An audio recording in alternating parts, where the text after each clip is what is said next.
Hello दोस्तों, आपका स्वागत है हमारे चैनल चैंपियन जैद पर। मैं हूं आपका दोस्त मोहम्मद जैद। और दोस्तों आज हम लोग करेंगे प्रैक्टिस सेट 3.2 का अगला पार्ट 2। पिछले लेक्चर में हम लोगों ने 5 क्वेश्चंस को सॉल्व किया और देखा कि किस तरीके से हम लोग आंसर्स को हासिल कर सकते हैं सिंपल फॉर्मूला से। तो आंसर को रीचेक करने का भी तरीका है। जैसे बोला है कि T19 फाइंड करो, तो टर्म को 19 नंबर तक लिखो। जैसे 1 से लेके 20 तक है तो उसमें T19 फाइंड करना है। तो आपको ने T19 फॉर्मूले से किया तो आंसर 19 आया। आपको अगर रीचेक करना है तो 1 से लेके 20 तक लिखो, फिर देखो T19 कहाँ आ रहा है तो वो 19 पे आएगा। तो इस तरीके से रीचेक भी कर सकते हो। ठीक है, हम लोग जब ये आगे इसमें कुछ सम करेंगे तो रीचेक करने का तरीका ढूंढेंगे। ठीक है, बताऊंगा आपको, बता देता हूँ। चलो समझ लो, आपका क्वेश्चन है 7, 13, 19, 25। इसमें फाइंड करना है T5 क्या होगा। T5 में फॉर्मूला लगाओ 7 + 5 - 1 D क्या है 6। ठीक है, 7 + 4 × 6 आंसर आ जाएगा 7 + 24 31। अब यहाँ पे देखो, ये हो गया T1, ये हो गया T2, ये हो गया T3, ये हो गया T4। नंबर 6 बढ़ रहा है तो ये हो जाएगा 31, T5 31। तो इस तरीके से रीचेक कर सकते हो। ठीक है, क्वेश्चन नंबर 6 क्या बोलता है। क्वेश्चन नंबर 6 बोला है find how many 3 digit natural numbers are divisible by 5। अच्छा मुझे बताओ नेचुरल नंबर्स क्या होते हैं। सर 1 से शुरू होता है, 0 नेचुरल नंबर नहीं होता है। 1 से ये शुरू होते हैं और ये अनलिमिटेड होते हैं। एकदम सही। अब डिविजिबल बाय 5 का मतलब क्या कि वो 5 का मल्टीपल होगा। 3 डिजिट मतलब 100, 5 का मल्टीपल मतलब 105, 110, 115 dot dot dot dot dot dot. 3 digit natural number मतलब वो 999 तक होगा। ठीक है, 999 5 से डिविजिबल नहीं है, 998 वो भी नहीं है, 997 वो भी नहीं है, 996 वो भी नहीं है, 995 है। तो यहाँ पे लास्ट टर्म होगा 995। और जो ये लास्ट टर्म होगा ना, ये होगा हम लोगों का Tn। और इसी Tn का n हम लोगों को फाइंड करना है कि कितना टर्म डिविजिबल होगा। ये n जो आ गया मतलब ये समझ लो 300 आया, तो 300वें नंबर पे ये है, मतलब 300 नंबर डिविजिबल होंगे 5 से। ठीक है, अभी यहाँ पे लिखेंगे a = 100, d = 5, therefore the given sequence is an AP। This is AP लिख दो डायरेक्ट। ठीक है, वैसा लिख सकते हो तो लिख दो this is AP। therefore Tn = a + n - 1 d। यहाँ पे Tn भी लिख दो 995 और n आपको फाइंड करना है। तो Tn आपका 995 है, a आपका 100 है, n मालूम नहीं है, -1 5 मालूम है। ठीक है, तो 995 100 वहां प्लस में तो इधर -100, 5 और n - 1 हो जाएगा 5n - 5। तो 995 - 100 हो जाएगा 895 = 5n - 5। अब -5 को यहाँ लेकर आओगे तो 895 + 5 हो जाएगा = 5n। तो 900 = 5n हो जाएगा। तो 900 के नीचे 5 जाएगा तो n हो जाएगा। तो n की वैल्यू आ जाएगी 180। मतलब 180 नंबर पे 995 आता है, तो मतलब 180 नंबर्स ऐसे हैं जो 5 से डिविजिबल है। जैसे आपको बोला 6 का डिविजिबल, तो 6 ढूंढना। पहले लिखोगे 102 डिविजिबल है क्या, 102 लिखोगे, फिर इसके बाद 108, फिर 114 dot dot dot dot. Last number देखोगे ये 6 से डिविजिबल है। 6 1 जा 6, 3 से हो रहा है क्या, 9 9 जा 18, 826 ये नहीं है, ये है क्या, ये भी नहीं है, ये है क्या, नहीं है, ये 9 9 18 6 24 ये होगा 6 से डिविजिबल। ठीक है, 6 6। ठीक है, तो 996 इसमें लास्ट टर्म होता तो ये हो जाता Tn, और फिर आप लोग कॉमन डिफरेंस होता 6, तो उससे लगा के कितने नंबर 6 से डिविजिबल है वो भी फाइंड कर सकते हो। 10 सेकंड पीछे जाओ और स्क्रीनशॉट ले लो। ठीक है, क्योंकि यहाँ पे थोड़ा सा उल्टा सीधा हो गया। चलिए अब क्वेश्चन नंबर 7 करते हैं। तो गाइस क्वेश्चन नंबर 7 में बोला है the 11th term and 21st term of an APR 16 and 29। फिर से वही बात, मैंने पिछले जब 7 साल का पेपर एनालाइज किया था तो ये क्वेश्चन 4 पेपर में मुझे दिखा था। 3 मार्क का, 4 मार्क का, 3 मार्क का, 4 मार्क का, 3 मार्क का, 3 मार्क का, 3 मार्क का, ऐसा दिखा था। तो 3 मार्क्स इसका असली वेटेज है। 3 मार्क्स वाले सब में ये आ सकता है। ठीक है, be careful about it.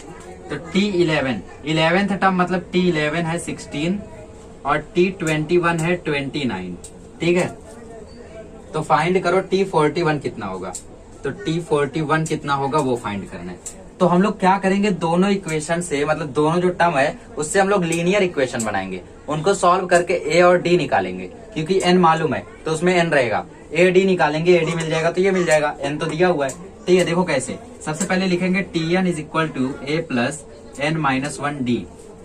a आपको नहीं मालूम है, n आपको मालूम है 11 - 1 d, और ये आप T11 की बात कर रहे हो। T11 है 16 तो a + 10 d। इसको रीअरेंज कर दो, मतलब a + 10 d = 16, इसको दे दो नंबर 1। अब दूसरा T41 की बात करते हैं। तो Tn is equal to a plus n minus one d. A तो आपको मालूम नहीं है, एन आपको मालूम है, सॉरी 29 की बात हो रही है, ठीक है। T41 तो फाइंड करना है, तो 21 माइनस वन और डी, ये हो जाएगा 29। तो 29 is equal to a plus 20 d, therefore a plus 20 d is equal to 29। ये हो गया आपका इक्वेशन 2। अब दोनों देखो लीनियर इक्वेशन है, एक्स वाई की जगह ए डी है, सॉल्व कर लो। तो a plus 10 d is equal to 16, a plus 20 d is equal to 29। ये हो गया 1, ये हो गया 2। तो सब्ट्रैक्टिंग 2 फ्रॉम 1, ठीक है। तो ये माइनस हो गया, ये भी माइनस हो गया, ये भी माइनस हो गया, ये कट गया, ये आ गया माइनस 10 डी, ये आ गया माइनस 13। माइनस माइनस कट जाएगा तो डी की वैल्यू आ जाएगी 13/10। अब डी मिल गया तो पुटिंग कर दो, ए मिल जाएगा। Putting d is equal to 13/10 in equation 1। तो a plus 10 d is equal to 16 था, तो डी की जगह क्या रखोगे, 13/10 इज इक्वल टू 16। 10 कट गया, तो a plus 13 is equal to 16। तो ए की वैल्यू आ जाएगी 16 माइनस 13, ए की वैल्यू आ जाएगी 3। अब T41 फाइंड करना है, ठीक है। तो T41 फाइंड कर लो, a plus n minus one d, a आपको मिला 3 और 41 एन है, तो 41 माइनस वन डी कितना है, 13/10।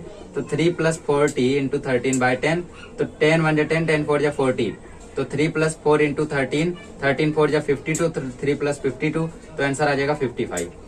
Therefore T41 is equal to 55। Easily आ गया, ठीक है। इस तरीके से करना है, इसको कर लीजिए। ऐसे क्वेश्चन की आपको ज्यादा से ज्यादा प्रैक्टिस करनी है। चलिए अब करते हैं क्वेश्चन नंबर 8। आइए गाइस क्वेश्चन नंबर 8 करते हैं। क्वेश्चन नंबर 8 में केपी दिया है 11852। इसमें बोला है कि कौन सा ऐसा टर्म होगा जो -151 होगा, ठीक है। तो मतलब 11852 -1 -4 ऐसा ऐसा जाएंगे और एक दिन ऐसा आएगा जब हम लोगों को मिलेगा -151। तो ये टर्म कौन से नंबर पे आएगा, मतलब n फाइंड करना है, ठीक है। ये हो गया आपका Tn, तो आपको n फाइंड करना है। ये हो गया आपका a, ठीक है। Here a is equal to 11, d is equal to 8 minus 11 is equal to -3 और Tn आपका है -151। तो n फाइंड करना है, ठीक है। चलिए, तो Tn का फॉर्मूला होता है a plus n minus one d. Tn है आपका -151, a है आपका 11, n आपको फाइंड करना है, d है आपका -3। तो -151 इज इक्वल टू 11 प्लस ये -3 जब यहाँ मल्टीप्लाई होगा तो ये हो जाएगा -3n और ये हो जाएगा +3, ठीक है। -151 is equal to 11 -3n plus 3, तो -151 इज इक्वल टू 14 -3n, ये दोनों प्लस हो गया। तो -151 -14 इज इक्वल टू -3n, तो ये हो जाएगा -165 is equal to -3n। Minus minus cut जाएगा तो 3 नीचे जाएगा, तो आपको n मिल जाएगा। तो n की वैल्यू आ जाएगी 3 5 जा 15, 3 5 जा 15। Therefore the 55th term is -151, ठीक है। इस तरीके से आपको करना है। चलिए इसको कर लीजिए, फिर करते हैं हम लोग अगला क्वेश्चन। तो गाइस क्वेश्चन नंबर 9 आपको बोला है कि 10 से 250 के बीच में दो चीजें होती हैं, एक होता है बिटवीन और एक होता है फ्रॉम। फ्रॉम में क्या होता है कि आप लोग 10 से लेके 250 तक अगर बोला है, समझ लो ये क्वेश्चन बोला होता कि 10 से 250 तक में कौन से नंबर 2 से डिविजिबल है, कितने नंबर 2 से डिविजिबल है, ठीक है। तो अगर फ्रॉम बोला होता तो आप लोग 10 को भी कंसीडर करते, 250 को भी कंसीडर करते। बट अगर बिटवीन बोला होता तो आप 10 को ना कंसीडर करते हुए अगला नंबर 250 और यहाँ पे 250 को ना कंसीडर करते हुए पिछला नंबर 248 को ही कंसीडर करते, ठीक है। तो बिटवीन का मतलब होता है बीच में, इनके बीच में, और फ्रॉम मतलब होता है से, मतलब 10 से लेके 250, 10 से 250 बोला है तो इसको भी ले सकते हो, इसको भी ले सकते हो। बट बिटवीन बोला है तो इन दोनों के बीच वाले को लोगे। जैसे इसमें बिटवीन बोला है बट 4 से डिविजिबल बोला है, अगर आप ये कॉन्सेप्ट नहीं भी जानते तो भी हो जाता, बट हो सकता है एग्जाम में ऐसा नंबर आ जाए, तब क्या करोगे।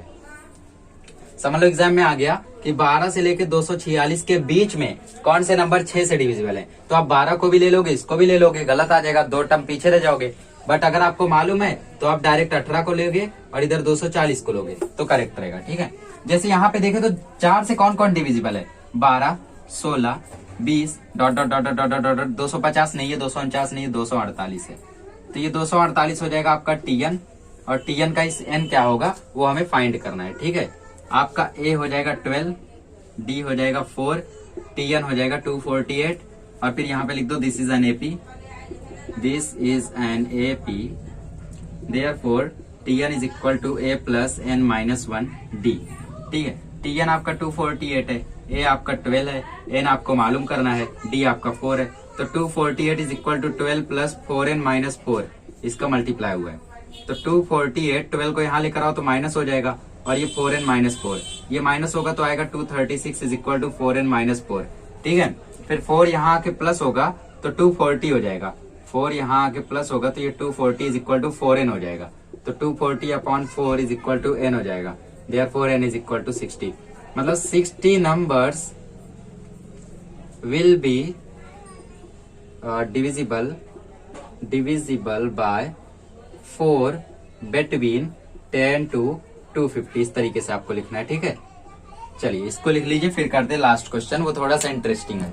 आइएगा लास्ट क्वेश्चन करते हैं। इसमें बोला है कि एक एपी है जहां पे 17वां टर्म 17th टर्म मतलब T17 इज मतलब इक्वल 7 मोर मतलब प्लस 10th टर्म मतलब T10। ये आपका कंडीशन दिया गया है, ये क्या है आपको गिवन है, और इसमें अगर जब आप कंडीशन में रखोगे तो आपको डी अपने आप मिल जाएगा। ठीक है, तो सबसे पहले हम लोगों को T17 फाइंड करने का एक इक्वेशन मिलेगा, इसको दे दो 1। तो Tn is equal to a plus n minus 1 d, आपको T17 बोला है is equal to a plus 17 minus 1 d, तो ये हो जाएगा a प्लस 16 डी, ये हो गया T17।